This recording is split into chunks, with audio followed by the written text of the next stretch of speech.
Bethlehem నగరంలోని ప్రతి మగబిడ్డని కత్తితో నరికేసి నేలపైన దండయాత్రలు,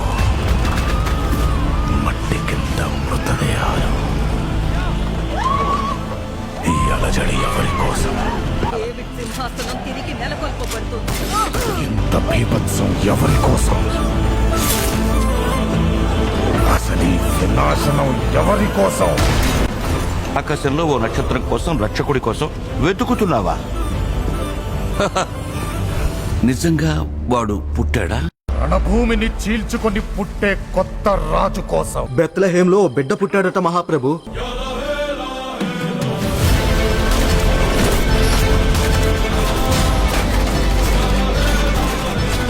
కాలచక్రాన్ని బద్దలు కొట్టి పునర్జన్మనెత్తిన నువ్వు నిర్ణయించుకున్నావు, నేను నిర్ణయించుకున్నాను.